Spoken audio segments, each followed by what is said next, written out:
trees of green, red roses too. I see them bloom for me and you, and I think to myself, what a wonderful world.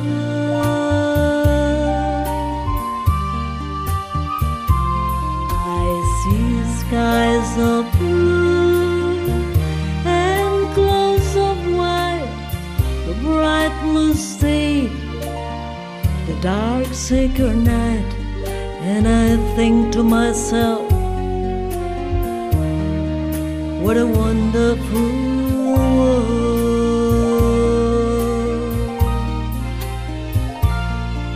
The colors of the rainbow, so pretty. Buenas noches, amigos, ¿cómo están? Nuevamente juntos en una nueva emisión de Protagonistas por Siempre. Y hoy vamos a rendirle un más que merecido homenaje a todas las mujeres, célebres o no, abnegadas, todas las mujeres que todos los días dan todo de sí para que sus hijos vayan a la escuela, para que sus maridos cumplan el trabajo, para que la casa esté limpia, para que todo esté ordenado, para ser eficientes en sus propios trabajos.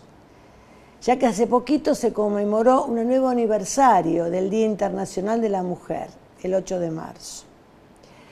Un 25 de marzo del año 1911, en la fábrica de camisas Triangle de Nueva York, el dueño decidió que para contrarrestar el movimiento de 123 jóvenes trabajadoras y 23 inmigrantes que reclamaban por justicia en cuanto a la jornada laboral, decidió cerrar las puertas de la fábrica y prenderles fuego, matándolos así quemados vivos. A partir de ahí comenzó un largo camino para que todas las mujeres del mundo comenzaran a reclamar por sus derechos. Esta masacre que dio el puntapié inicial, fue tomando la bandera a otras mujeres, las que estamos viendo en pantalla. Estas dos mujeres son dos doctoras. Me estoy refiriendo a la doctora Julieta Lanteri, italo-argentina, y a la doctora Alicia Moró de Justo, anglo-argentina. Ambas coetáneas de la misma época lucharon por los derechos de la mujer y lograron, digamos así, grandes avances. Hoy la bandera de ellas siguen enarbolándola otras mujeres, tal vez no tan conocidas, pero no por eso menos valientes.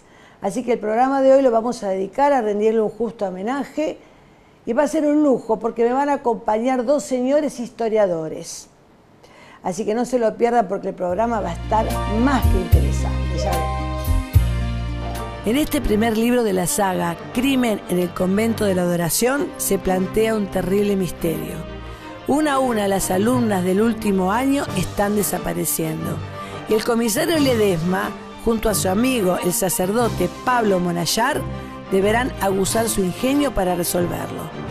¿Habrán logrado llegar a la verdad? ¿O un nuevo giro de los acontecimientos les demostrará que están en foja cero? No te quedes con la duda. Resolve el misterio leyendo Crimen en el Convento de la Adoración y su nueva entrega, No matarás. Hoy me acompañan dos historiadores notables, así que ellos mismos se van a presentar. Comienzo por el señor Horacio Calegari, que ya ha venido muchas veces, un gusto tenerte acá nuevamente. Horacio. Muchas gracias, Patricia, por tu invitación. Hemos trabajado mucho juntos, así que nos conocemos ya de unos cuantos años, ¿no es cierto? Bueno, no digamos cuántos. Bueno, contanos un poquito todo lo que vos hacés, porque haces mucho por el quehacer cultural de nuestro país. Fundamentalmente, más que de nuestro país, te diría de nuestro distrito, de nuestra comuna. Estoy a cargo del área de cultura de la Municipalidad de 3 de Febrero, en cierto aspecto bastante trabajo.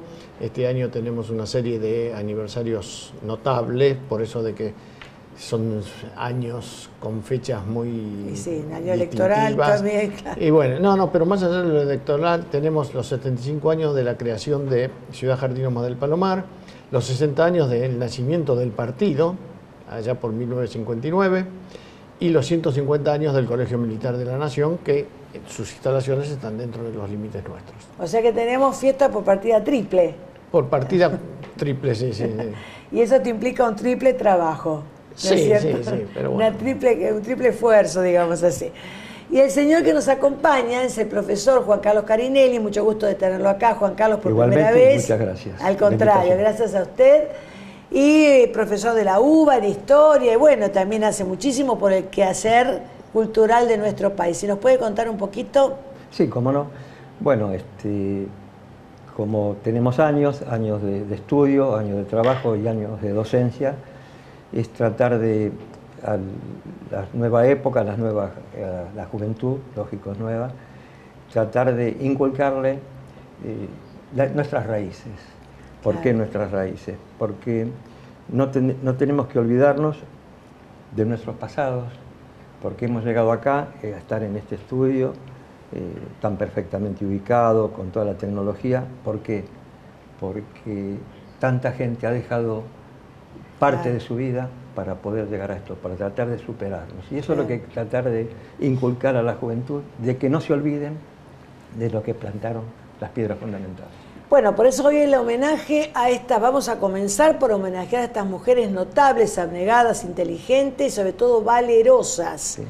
Sí. Vamos a hablar de 4 exponentes y vamos a empezar a hablar primero de lo que pasó aquel 25 de marzo de 1911, cuando el dueño de esta fábrica de camisas, porque eran camiseras, estas señoras, reacciona de una manera realmente cruel al cerrar las puertas, bloquearlas para que no pudieran salir, y prende fuego a la fábrica. Si usted nos puede ampliar esa información. No? Sí.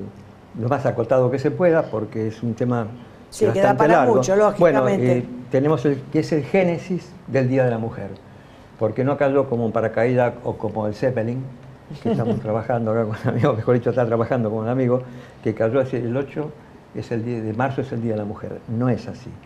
Un 25 de mayo de 1911 en Nueva York, Estados Unidos, 146 mujeres fueron, justas.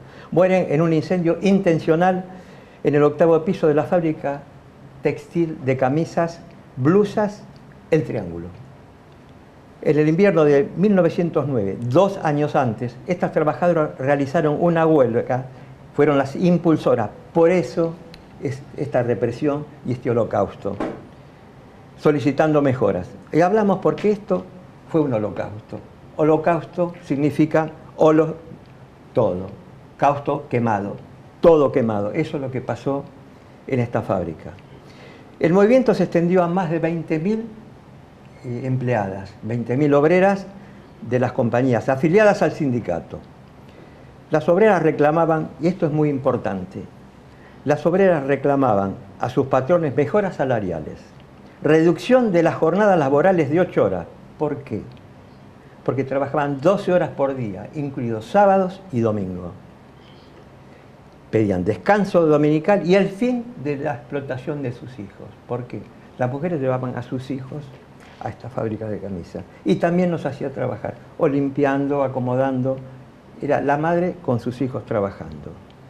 El movimiento logró, luego de intensas luchas y el holocausto que hablamos antes, algunos convenios favorables a las trabajadoras de 350 de las 500 fábricas, 500 emprendimientos de camisa. Bueno, el gobierno desoyó todos los reclamos dejando obrar a las leyes del libre mercado. Sabemos que en el libre mercado el obrero, el empleado, no interviene. Claro. No interviene, esto es así. Sí. Pero disculpe que lo interrumpa. por favor, Gracias adelante. al martirio de estas mujeres, la Corte Suprema de Estados Unidos hizo lugar a las peticiones. O sea, no es que fue, digamos así, para nada este sacrificio. A partir de ahí comienzan a reconocer.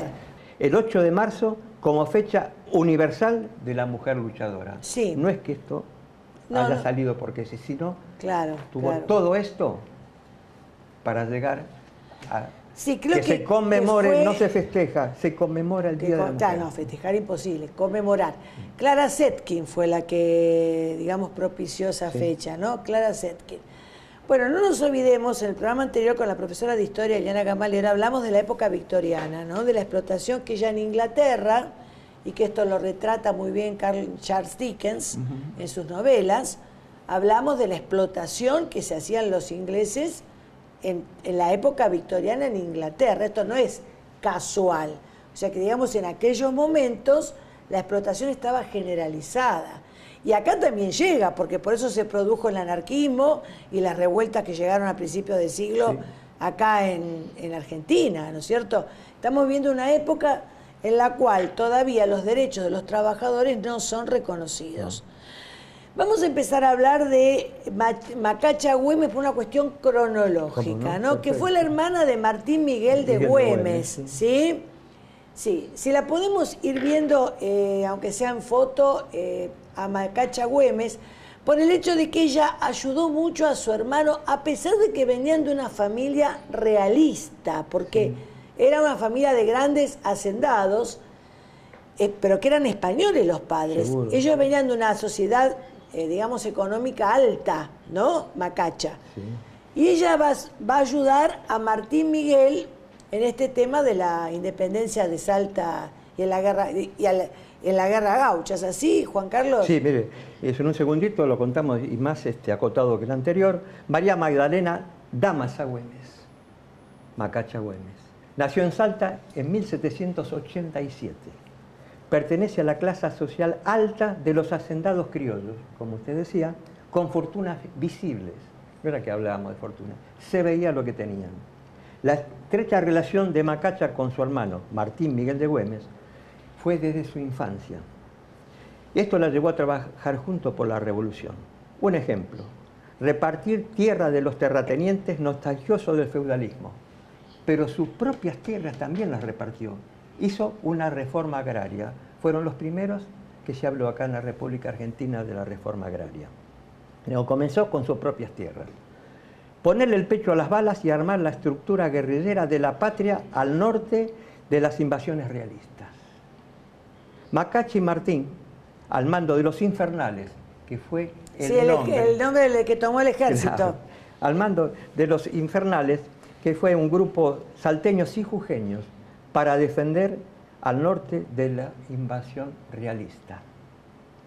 Macacha y Martín, al mando de los Infernales, resistieron 9 invasiones. ¿Pero de dónde? ¿Y a quiénes? Resistieron 9 invasiones de los mejores ejércitos españoles, los mejores. Y fueron piezas claves en la retaguardia, cuidándole las espaldas a nuestro, uno con Belgrano, padre de la patria, Sí, yo a inclusive... José Francisco de San Martín. Inclusive sé que en el taller que ella improvisa, Macacha, se hacen los uniformes de los soldados, Sí, sí. ¿no? Del ejército. Así es. Tendríamos que tener varios programas sobre estas mujeres, lamentablemente no nos da el No, tiempo. es muy cortito todo Claro, esto. y entonces yo tengo que saltar, digamos así, a otra, que fue la doctora Julieta Lanteri, Sí, que seguro. también fue de origen ítalo-argentino. Sí. Esta fue mujer, Julieta Lanteri, que la tenemos ahí en la apertura, ahí está, fue la 5ª mujer en recibirse como médica, ya que sabemos que la primera fue Cecilia Grierson, Sí, ¿no es Grierson, cierto? sí, sí. Y esta médica, Julieta Lanteri, fue la primera mujer que vota en 1911 en el atrio de una parroquia, ¿no? Y ella se basa en que la Constitución habla de ciudadanos, o sea que no especifica si son hombres o mujeres. Sí, sí, ¿Es seguro. así, Juan Carlos? Sí, esto fue luego de un juicio que presentó y que ella lo ganó. Pero termino con lo de María Magdalena. Junto con otras mujeres, como Juana Zurduy, fueron las que le pusieron el cuerpo para defender nuestra patria grande de la invasión realista. Y solamente la conocemos a María Magdalena Macacha porque hay una calle muy cerquita acá en Puerto Sí, en Madero. Puerto Madero, claro. Solamente por eso. Bueno, pero porque imagino que en la zona de Salta la deben ver. Sí, no, pero seguro, a ella como a En Martín. Salta, imagino. Bueno, que sí. lo de Julieta, sí, era inmigrante, nacida en Cuneo, Italia, en 1873. Fue la primera mujer que pudo ingresar y recibirse de bachiller en La Plata. En 1898, mire de qué fecha estamos hablando, se graduó de farmacéutica en la UBA y 8 años después fue la quinta mujer en recibirse de médica. Claro, como habíamos dicho antes. Fueron coetáneas de Horacio de Alicia Moró de Justo. claro. Inclusive, ustedes este año en la municipalidad se van a dedicar al doctor José Ingenieros, ¿no es cierto? Correcto. Lo van a tomar como figura señera. El stand nuestro de la Feria del Libro va a estar dedicada a él. Bueno, y son todos contemporáneos, Sí. amigos, fueron todos amigos del Partido Socialista, Sí, los claro. 3 médicos, porque Alicia, Sí, José y Julieta eran médicos. eran médicos. Así que bueno, vamos a hablar justamente de 3 personalidades que tallaron en nuestra cultura.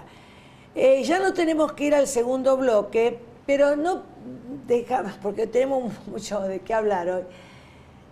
Tenemos que decir que la pobre Julieta, por todo lo que luchó, realmente esto le costó la vida. La vida. ¿Es así, Juan Carlos?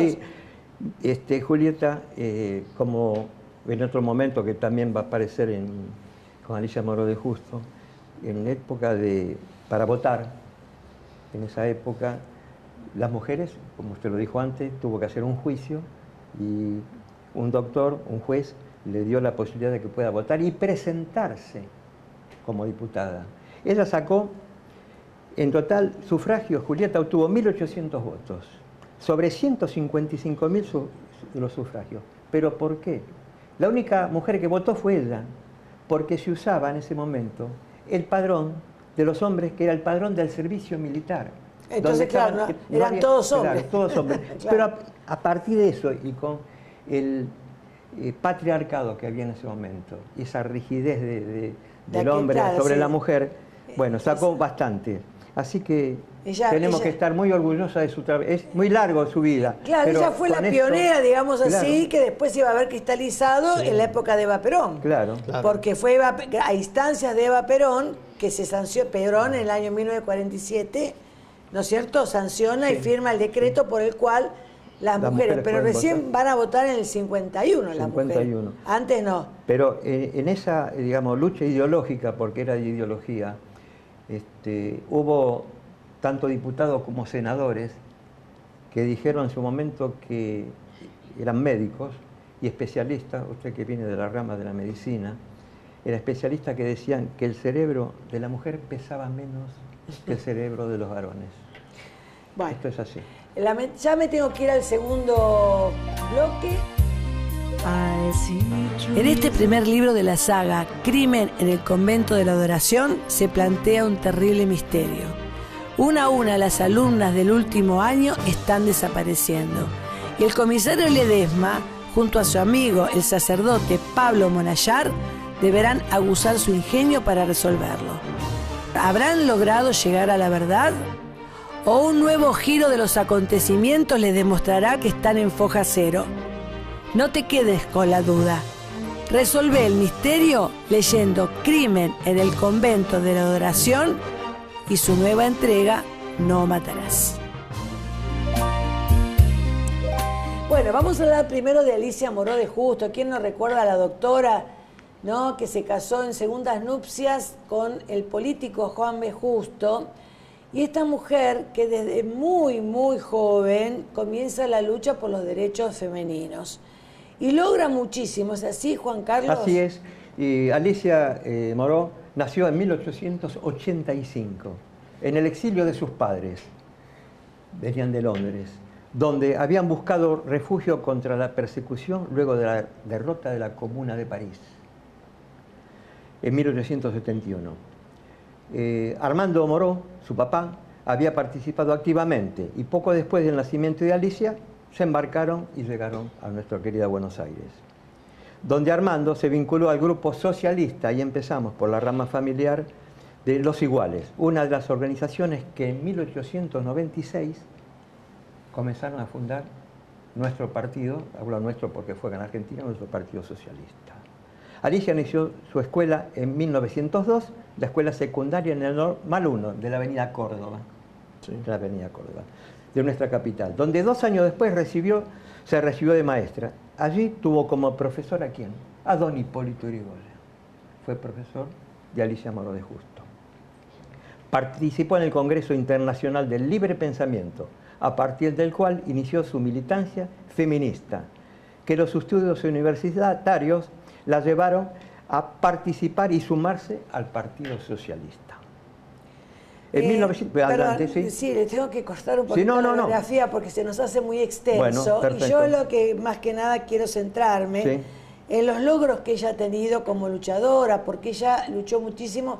Tanto Julieta Lanteri como Alicia lucharon por el voto femenino, porque hasta ese momento a la mujer no se le reconocía el derecho, lo mismo que también las jornadas laborales. ¿Podemos ver, por favor, el video de la doctora Alicia Moró de Justo?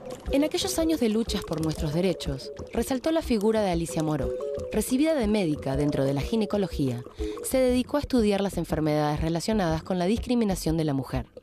Trabajó por la igualdad de derechos, por la mejora de las condiciones laborales y participó en la creación de la Unión Feminista Nacional. Ya afiliada al Partido Socialista, se casó con su fundador, Juan B. Justo, y tras acceder al comité ejecutivo, se convirtió en la primera mujer en la Argentina en ocupar un cargo político. Horacio, sé que escribiste un nuevo libro que está por salir, o sea, ya salió, sobre las anécdotas de 3 de febrero, donde tomás cada uno de los barrios y has hecho una investigación sumamente exhaustiva, ¿no? Bueno, mira, en realidad el libro se llama, plagiando a Julio Verne, La Vuelta a 3 de febrero en 80 relatos.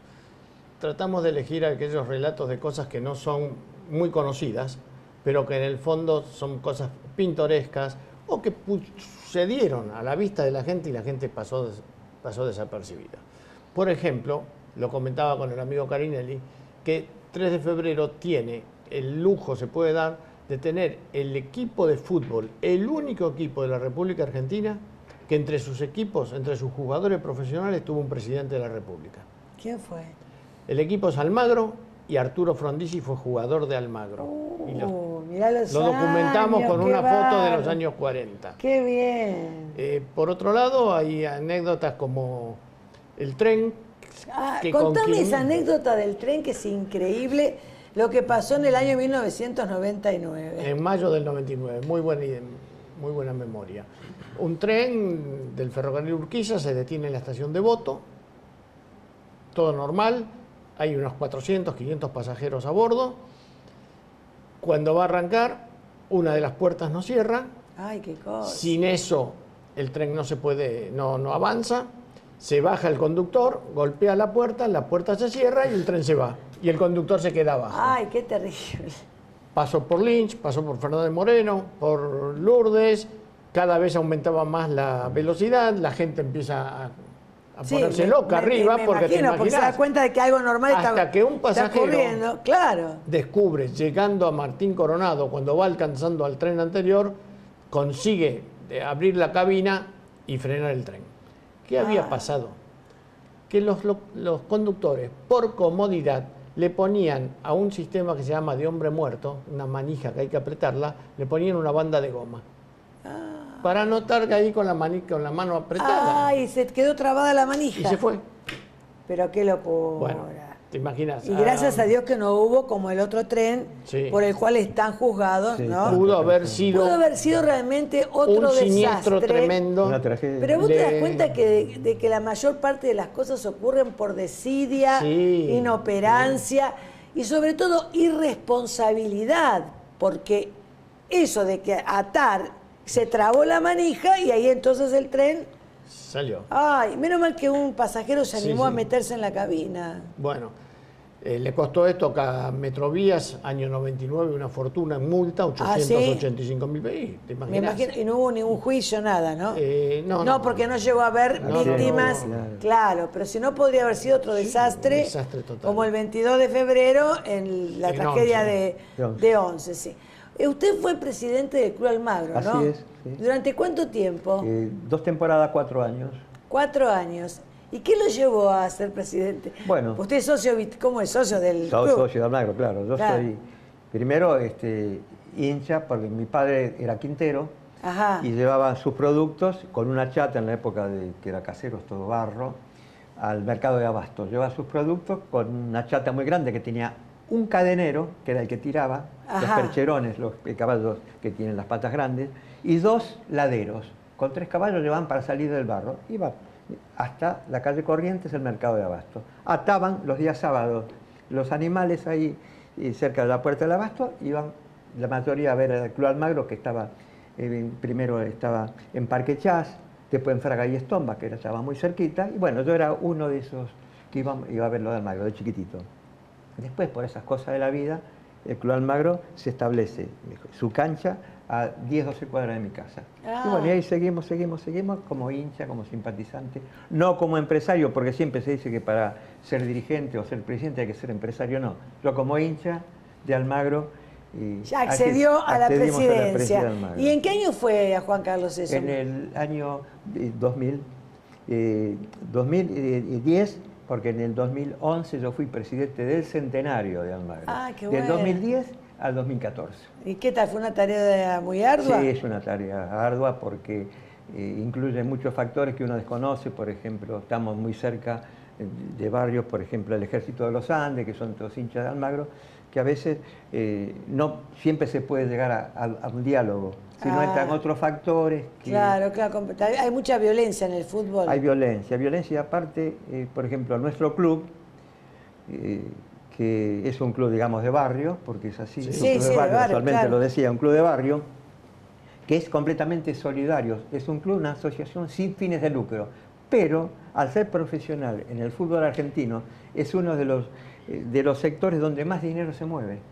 Ay, Así que hay una contradicción. Y poderoso caballero Claro, don dinero, y ahí empezamos con donde el problema. Los dirigentes en forma solidaria tienen que conseguir dinero para 11 o 20 o Pero yo 22 digo, pero perdón, el Sí. cargo de presidente, ¿no es un cargo remunerado? No, para Es todo en un ad club, honorem. claro, en un club sin fines de lucro. Es todo ad honorem. Sí, hay que o dejarlo sea en que el hay que trabajo. dar todo de sí, el esfuerzo para, bueno, Salvando la distancia, es un club de barrio, como puede ser cualquier otro de nuestro barrio, Claro. o una sociedad de fomento. comprendo, Ahí comprendo.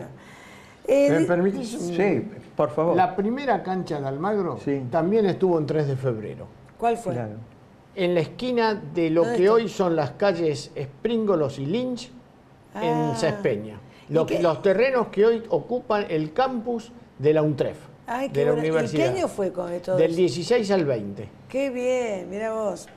Bueno, y ahí vamos a decir que nuestro querido Papa Francisco ofició misa acá nomás en Lourdes, vendría a ser, ¿no? En la iglesia de Nuestra Señora de Lourdes. Sí. Y esto ocurrió cuando se hizo una misa de cuerpo presente por el deceso de Monseñor Ríos, que era el vicario de la diócesis, que sucedió a Villalba. Villalba fue trasladado a Tucumán, creo que todavía está en Tucumán.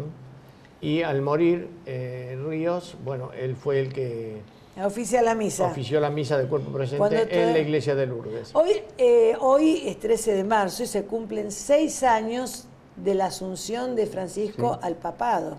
6 años, ¿no? Cuando él ni siquiera se lo esperaba, porque él marchó con su valijita a Roma Y no volvió más. y no volvió más. Y yo he leído en algún diario que el kiosquero que le vendía el diario le dijo, bueno, padre, ahora le toca a usted. Y él dijo, no, dice, eso es un fierro caliente, ¿quién lo va a agarrar? Y ya hace 6 años que está en Roma, ¿no? Y desempeñándose muy bien, a pesar de todos los problemas que hay, que siempre son muchos, porque es un cargo muy difícil, ¿no? Con muchas presiones, pero bueno, y querer a veces hacer todo bien no se puede, ¿no? No, lo que pasa es que Cuesta. se tocan intereses muy delicados, muy grandes. Con el tema de la pedofilia, Oh, la eso iglesia es va a tener terrible. que adoptar un criterio uniforme y firme. Y bueno, terminemos con el celibato. Eso es un tema que habrá que analizarlo de Yo alguna también manera. creo que eso deberían reconsiderarlo. Hay que reconsiderarlo. Y El sobre problema todo nace acá. ahí. Y yo creo que sí, porque aparte no es dogma de fe, para nada. Eso es algo que el apóstol Pedro era casado, ya que en la Biblia aparece que Jesús cura a la suegra. Así que casado estaba. Y ¿no? hoy fue condenado uno de los integrantes Sí, del sí, el Vaticano. cardenal Pérez. Norteamericano, Pérez, Otra sí. vez. Bueno, En el próximo bloque volvemos a retomar a las mujeres valientes y vamos a hablar de una norteamericana que fue Rosa Parks, que gracias a ella, si bien no fue la primera, pero fue la que sentó las bases para que se terminara el segregacionismo racial en los Estados Unidos. Estamos hablando de los años 55, ¿eh? Así que bueno, ya venimos. I see trees of green, red roses too. I see them bloom. Vamos a hablar de esta mujer afroamericana, Rosa Parks, que en 1955, después de una jornada de trabajo agotadora, sube al colectivo y se sienta de la parte media para atrás, porque los negros no podían sentarse adelante. El nombre de nacimiento de Rosa no era Rosa Parks, sino Rosa McCauley. Claro, se casa ¿Por qué? Se casa con Raymond Parks. Se casa y por con Parks, regla sí. de época, de ahí su apellido Parks. Sí. Bueno, sí. ya más o menos la introducción la hizo la señora Patricia. Rosa tenía 42 años cuando el 1 de diciembre del 55 pasa lo que usted relató. La hacen bajar, mejor dicho, correrse. ¿Por qué? Los negros tenían la boletería como en esa época que teníamos también nosotros. Al sacar el boleto se subía por la puerta de adelante. Los negros sacaban el boleto, se tenían que volver a bajar y subir por el asiento de atrás. Por la puerta de atrás para poder sentarse. O sea que ellos no podían descender por la puerta delantera. Pero sí sacar el boleto, subir y O después... sea que pagar el derecho del pasaje lo pagaban. Lo pagaban. Pero no le daban ningún derecho a utilizar... No, para nada. Y es como usted lo dijo antes, un joven blanco subió que no le pidió el asiento, pero sin embargo, por ley, tuvieron que eran en Alabama, tuvieron que hacerla levantar. Ella no quiso porque dijo, ¿por qué me tengo que correr? El conductor dice, porque la ley así lo manda. Dice, pero y ustedes siempre nos corren hacia todos lados. Ahí la arrestan. Y a raíz de este arresto, derechos y civiles y actividad política. ¿Por qué? Ella no luchó solamente por ser mujer que tuvo que levantar. Y ahí está también su formación política. Política no partidaria, pero sí política, porque yo voy a luchar por todos mis hermanos negros, no solamente por las mujeres negras, por todos mis hermanos negros. Y en respuesta al encarcelamiento de Rosa, en un momento Martin Luther King, un pastor bautista relativamente desconocido, empezó a impulsar que no subieran más las personas de color negro, porque es así, eran negros, a los colectivos. Eso llevó a que todos los colectivos, o los autobuses, como lo llaman en Estados Unidos, dejaran de tener pasajeros. Claro. Y por dejar de tener pasajeros, Casi ahí sí. empiezan las autoridades de la zona a dejar que entren los negros y que se sienten los negros en cualquiera de los asientos. Esa fue una lucha muy, muy fuerte que duró muchísimo tiempo. Bueno, y a Martin Luther King le costó la vida. Le costó la vida. Le costó la vida. Y a los Kennedy también, ¿eh? Seguro. Porque los Kennedy defendieron los derechos de los negros, ¿no es cierto, Horacio? Sí. Pero bueno, hoy lo vemos como una cosa tan retrógrada. Uno piensa que Estados Unidos es una potencia, pero realmente internamente tiene falencias tan grandes que uno dice, ¿cómo llegaron a esta magnitud de desarrollo en la industria, en la cultura? Más allá del negocio de las armas que lo vienen practicando desde tiempos inmemoriales. Desde la guerra de secesión, diría yo. Claro, más sí, o menos. prácticamente. Y bueno, cuando no tienen una guerra para venderle armas a alguien, la arman. La crean. Sí, Caso es Corea, así. caso Vietnam. La crean, la generan ellos. La generan ellos. Sí. Yo estuve en Estados Unidos varias oportunidades y estuve en los museos smithsonianos, que son una maravilla porque todo Estados Unidos está pensado con una concepción que tal vez algún día tendríamos que implementarla acá, que es atrapar al visitante, al estudiante. No es un museo aburrido donde hay un cuadrito, una armadura, donde cada uno va y mira, hay todos interactivos.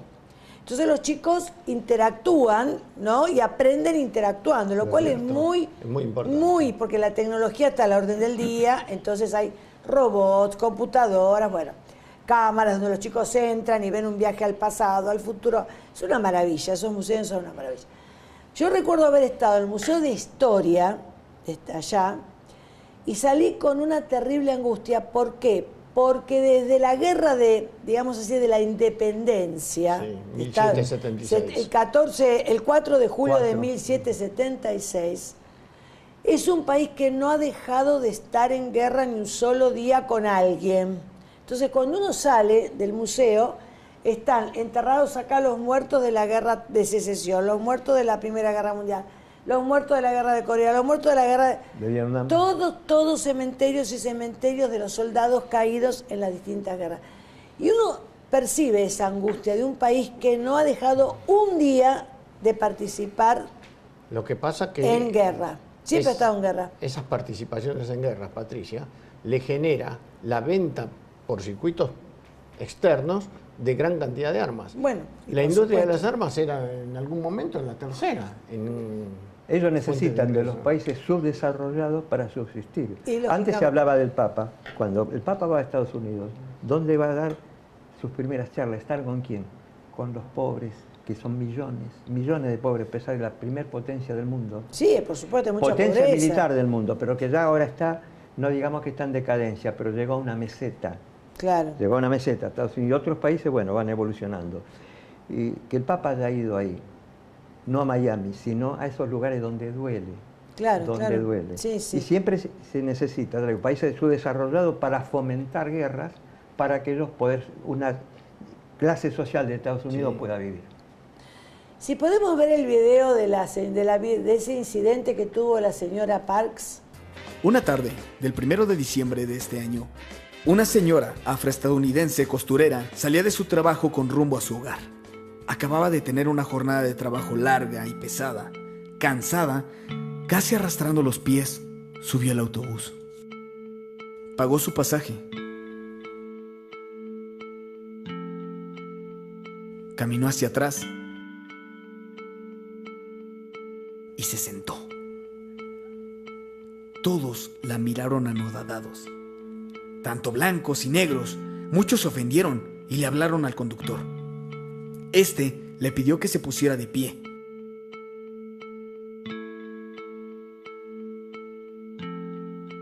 Ella se negó. Él, molesto, le ordenó que le obedeciera o llamaría a la policía. Y ella contestó: pues llámala. No pienso pararme. Estoy cansada. Bueno, la señora Parks, si bien al principio tuvo que padecer 1 año de cárcel, después fue reconocida, gracias a Dios, y creo que usted me estaba comentando en el recreo, como digo yo, que el presidente Bill Clinton, le otorgó la medalla del Congreso, ¿no? Claro, pero se la dio él personalmente, porque fue premiada muchísimas veces. Después de una vida de batallar contra el racismo, Park recibió la medalla de oro del Congreso de los Estados Unidos. Casi como un acto de desagravio, Claro, diría yo. por Bill Clinton. Y después, Rosa Parks murió a la edad de 92 años, porque parte de su vida fue contemporánea nuestra, y también de los jóvenes que están acá. Porque murió en el 2005, ¿verdad? A consecuencia de un infarto. Y el 30 de octubre de 2005, esto es importantísimo, los restos de Parks fueron honrados en la rotonda del Capitolio, que no cualquiera va ahí, No. convirtiéndose en la primera mujer en los Estados Unidos y la segunda persona afroamericana en recibir ese honor. Qué maravilla. Es Bueno, ella importantísimo. por suerte pudo verse resarcida, digamos así, cosa que no le pasó a Martin Luther King, que escribió ese famoso discurso Yo tengo un sueño, Sí, sí. que es hermoso, de que él sueña con ver sentados a los blancos y a los negros a la misma mesa, En la sin misma mesa. distinción, sin rivalidad, sin enemistad, ¿no? En algún Porque era un programa tendría pastor. que decirlo eso usted, en algún programa, porque no sé si no lo dijo ya, pero en algún programa decir ese poema. Si algún día Parece tenemos que es hacer la vida de espectacular. Martin Luther King, que fue contemporáneo de Robert Kennedy, Claro. y que murió con una diferencia de días con Robert Kennedy. A los dos los asesinaron.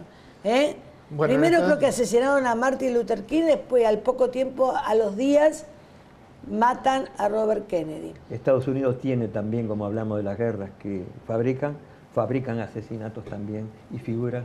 Las Pensemos número en uno. Lincoln, En pensemos claro. en Kennedy.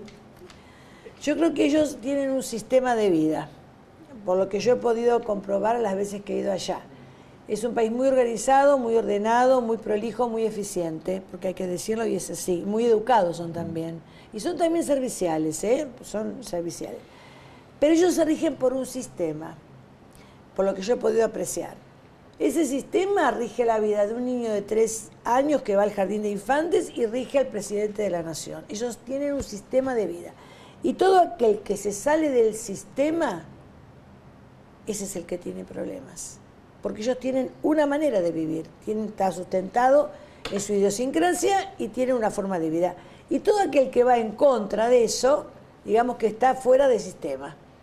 Y por eso vienen las cosas que Claro, vienen, ¿no? puede ser, pero también tenemos que puntualizar que no toda la gente que se van del sistema, sino también hay que tratar de incluir en el sistema, cosa que cierto nivel de la sociedad de Estados Unidos no incluye. Y bueno, es lo que estamos Bueno, diciendo. Bueno, por eso le digo que el pero que no es el está, que se va, también, el yo que lo lucha entiendo. contra el sistema No, pero es el que está... no que luche contra el sistema. Quiere entrar al sistema, pero a veces el sistema lo rechaza por ser negro, por ejemplo. Ah, o bueno, otras por supuesto, porque no está dentro de su modus vivendi. Claro, Bueno, ahí estamos. tengo que ir al cuarto bloque y ya en el cuarto bloque vamos a terminar de charlar con Horacio sobre ese libro tan interesante que ha escrito, pero también usted tiene cosas muy interesantes para contarme, así que ya venimos. I see trees of green, red roses too. I see them bloom. La verdad que es un programa tan interesante, con tanto material que realmente me quedo corta con el tiempo. Hablamos un poquito del famoso castillo de Villa Bosch, que está dentro de tu libro y que tiene una historia muy interesante. Bueno, en realidad no es un castillo, sino que es un habitáculo de forma de sección rectangular, 60 metros de largo, 15 de alto, 15 de ancho, que eran los lugares donde los curas de la congregación de San José, que son los dueños de los terrenos, iban en verano. Hacían sus retiros espirituales y de allí que surgiera por el ferrocarril Urquiza, que en aquel entonces de los hermanos Lacroze, una estación a la que la gente coloquialmente le llamaba la parada de los padres, porque los trenes, los tranvías, paraban solamente si estaban los curas, para subir o bajar. Si no, no paraban las cosas. Después la estación pasa a llamarse Caseros y es hoy, desde 1919, que fallece Martín Coronado, la estación Martín Coronado a la que le ponen En honor a él. Los padres bayoneses son, ¿no? Son los bayoneses, correcto. Claro, sí.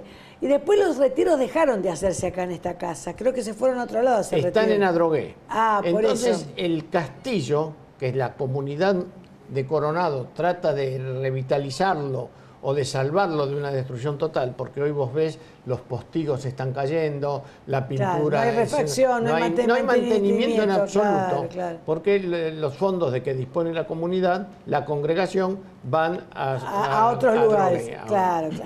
Y usted, Juan Carlos, porque los dos tienen mucho para contar y yo me encanta que lo hagan, tiene algo para contarme de Alfredo Palacios. Ah, bueno, sí. Que es muy interesante esa pequeña historia que también fue contemporáneo, ¿no?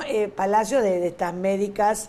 De Alicia. De Alicia, de Julieta y de todas ellas. Porque Julieta, pobrecita, hay que decir que fue víctima de un asesinato. Sí. Julieta la mataron. Sí, a la Julieta. mataron al subir acá en el centro. Así que bueno, pero cuénteme lo de Alfredo Palacios, que fue Bueno, y interesante. Alfredo Palacio y también de Alicia, que colaboró mucho con Del Valle y Berlucea. Son nombres que están en calles, pero que no solamente están en calles, sino han actuado como locos, ¿no es cierto?, en la política. Y en 1921 se casó con el doctor Juan Bautista Justo, Alicia. Y también en esa época, hablando de Juan B. Justo, en 1915 Alfredo Palacio fue expulsado del Partido Socialista, que todos sabemos que era un representante que le puso tanto el cuerpo, el chambergo que usaba, la espada y el poncho. Bueno, mandó a los padrinos para batirse a duelo a un diputado que era Ollanarte, porque Ollanarte en la Cámara de Diputados había ofendido a Juan Bautista Alberdi. No, perdón, a Juan B. Justo. Y tomó como si lo hubieran sido para él y para su padre, digamos, que era Algo Juan de Justo, claro. propio, Y claro. entonces le manda a los padrinos y el Partido Socialista, a pesar de que Palacio fue a defender a su máximo líder, lo expulsa del partido, porque el Partido Socialista, dentro de su, digamos, su estatuto, decía que no se podía batir en duelo a nadie, porque era una parte corrupta de los que no eran socialistas, sino de otro tipo de ideologías. Así que fue expulsado del partido. Te cuento algo de Palacios con relación a 3 de febrero. Fue el directivo o el presidente de la comisión que estudió, analizó e investigó a fondo el afer de las tierras de Palomar. El afer de las tierras de Palomar termina con el suicidio de Víctor Gunot, Sí. un diputado que todavía tenían algo de honra, de decencia. en esa que época por estaba. Dios no se copien los políticos de hoy porque no nos van a alcanzar los cementerios. Ay, Horacio. Permitime. Horacio. Pero realmente, y bueno, Palacios investigó a fondo eso y ahí se descubrieron, salieron a la luz una serie de negociados. maniobras de negociados Claro. con las tierras que el Estado tenía que comprar a la sucesión de Pereira Iraola Ah, y por eso se suicida. para la ampliación del colegio militar. ¿Y este señor por qué se suicida? Porque lo descubren. Bueno, era uno de los que estaba en la red en los negociados. del negociado. Bueno. Vamos a hablar también muy rápidamente de la figura señera del doctor José Ingenieros, que como dijimos antes fue coetáneo de todas estas Sí. médicas. Él también tuvo muchísimos títulos: psiquiatra, psicólogo, criminólogo, ensayista, médico, bueno, una serie de... Y escribe esa famosa obra El hombre mediocre, ¿no? El hombre mediocre, que está tan vigente, ¿no? Cada día más, te diría yo. Cada día más. Él tiene unas genialidades, El hombre mediocre, pero impresionante. Yo lo he leído hace ya muchos años, el libro, me ha gustado mucho, he marcado muchos pensamientos de él porque son realmente brillantes. Y también muere muy joven, Ingenieros. Sí, 48 años. Bueno, todos mueren muy jóvenes, salvo Él la había- doctora Justo, que vivió hasta los Sí, 100, sí. realmente.